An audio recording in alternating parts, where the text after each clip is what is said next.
እኔ ኃይለ ሥላሴ ቢኖሩ እንደው ምን ብለው እንደዚህ አይነት አሁን ዘፋኞች እንደዚህ አይነት ሰዎች ምን ብለው ሊናገሩ ይችላሉ ብዬ አሰብኩ። ኃይለ ሥላሴ ቢኖሩ ምን ይላሉ? ምን ይላሉ? አሁን ምን ብሎ ሊዘፍን ይችላል? እሱ ሊስማማ አይችልም። ከማንም ጋር አይስማ። ምርጫ በመጣ ቁጥር የሚዘፍን ከሆነ እና ሁልጊዜ ሮንግ ነገር የሚናገር ከሆነ ኃይለ ሥላሴ በነበሩ ጊዜ ምን ሊል ይችላል ብዬ ሳስብ እንዲህ ይላል ብዬ አስባለሁ። አፄ ኃይለ ሥላሴ ውሻ እንዳላቸው ይታወቃል። አንዲት ጥቁር ውሻ ነበረቻቸው እና ቢኖር በዛን ጊዜ ከአፄ ኃይለ ሥላሴ አይስማማ። ህዝብ እየተራበ ውሻ እየመገቡ ሊል ይችላል። ውሻ እየመገቡ ምክንያቱም በዛም ዘመን ምን ነበር? ረሃብ ነበር። በደርግም ረሃብ ነበር፣ በኃይለ ሥላሴም ረሃብ ነበር፣ በኢህአዴግም ረሃብ ነበር። ረሃብ የሌለበት ዘመን አለ? ምንም በቃ በኢትዮጵያ ታሪክ ውስጥ ብዙ ጊዜ ረሃብ ተከስቶ ጦርነት ጠፍቶ ያውቃል? በኃይለ ሥላሴም ጊዜ ጦርነት ነበር፣ በደርግም ጊዜ ነበር፣ በኢህአዴግም ነበር፣ አሁንም አለ፣ ወደፊትም ይኖራል አለ። እንደ ቋሚ ሀብት አለ። ድህነት የለም ወይ? አለ። የኑሮ ውድነት በኃይለ ሥላሴ ጊዜ እኮ የስሙኒው እንትን በቃ 50 ሳንቲም ከሆነ ነው የሚባል ነው የሚባል የነበረው።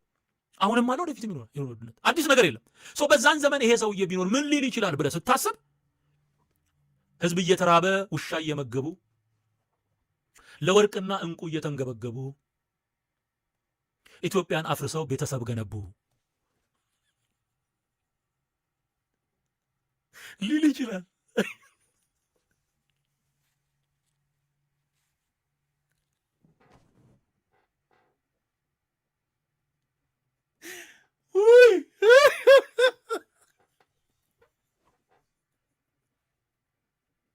አረ ጉድ ነው። እኛን ራሱ እኮ ነገረኛ አደረጉን። አፄ ኃይለ ሥላሴ መቆሚያ መቀመጫ ነበር የሚያሳጣቸው።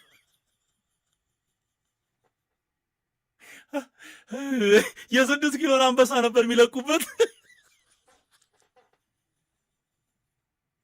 ትንፍሽ ሰው የነጻነት ዘመን ሆኖ እንጂ መሪው ጴንጤ ሆኖ ነው። አንበሳ የ6 ኪሎ አንበሳ ነበር የሚለቀቅበት። ቆይ አልጨረስኩም። ቆይ ዛሬማ በደንብ ነው የምናገረው። ወይ እሺ፣ የአፄ ኃይለ ሥላሴ በጦርነቱ ጊዜ ወደ ጣሊያን ወደ እንግሊዝ ሸሽተው ነበር እና ህዝብ እዚህ ኢትዮጵያ ውስጥ የተዋጋ ነበር። አፄ ኃይለ ሥላሴ ሄደው ነበር፣ እረፍት ላይ ነበሩ እና ህዝቡ እዚህ እየተዋጋ ካራማራ ምናምን በቃ ስንት የመርዝ ጋዝ ምናምን ተደርጎ ጣሊያን ብዙ ጭፍጨፋ አድርሷል። እሳቸው ሄደው ነበር በዛን ዘመን። አሁን ምስጋና ብቻ ነው። ኃይለ ሥላሴ ጃ ያስተሰርያል ሳያስተሰሪ በፊት ማለት ነው። ሳያስተሰሪ በፊት እሱ ቢኖር ምን ነው የሚለው ስል አገር ጥለው ሸሹ ጃ ሳያስተሰርይ ንጉስም ሞት ፈራ ሊል ይችላል።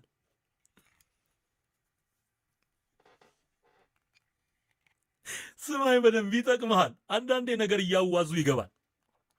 አገር ጥለው ሸሹ አይልም ቢኖር ይላል እንዴ። አገር ጥለው ሸሹ ጃ ሳያስተሰርይ ንጉስም ሞት ፈራ፣ ለጣሊያን ሰጡን ለፋሽስት አደራ፣ ወይኔ ካራማራ።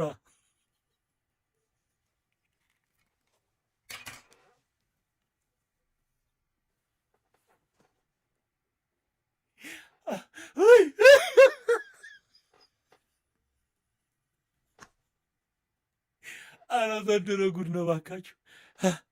ከዛ ወይኔ ወይኔ ይላል ወይኔ ወይኔ የሚል ይገባል። አረ ዘንድሮ የደርግ ነው እንዴ ቀራ? በመርዝ ጋዝ የአዲስ አበባ ህዝብ ያለቀበት የመቼው ነው? እና አገር ጥለው ሸሹን ያው ቀልቀል ያደርገዋል። ለጣሊያን ሰጡን ለፋሽስት አደራ። ከዛ ወደ ደርግ ስትመጣ ወይኔ ካራማራ።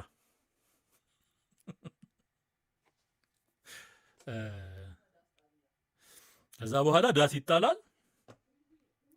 ከዛ ወይኔ ነው በቃ ወይኔ ካራማራ ይቀጥላል ማለት ነው። በቃ ይሄ እኮ በሰው ደም መቀለድ እኮ ነው።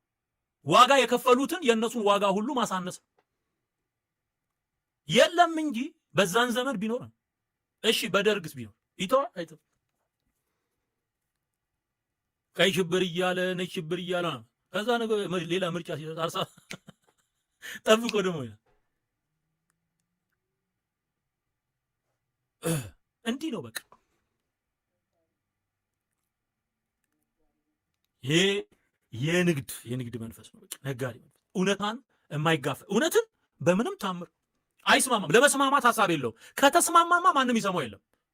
ገብቷል? እንዲህ ባለ መንገድ ነው። አዮ እንዲህ ባለ መንገድ ነው። በምኒልክም ዘመን ቢኖር ዝፈን ቢባልና እንደዚህ ያለ ሲቹዌሽን ቢኖር ምኒልክን አጥረግርጎ ነው የሚዘፍ። ንግድ ነው። ግን ያው የዛን ጊዜ ማንም እንትን የለው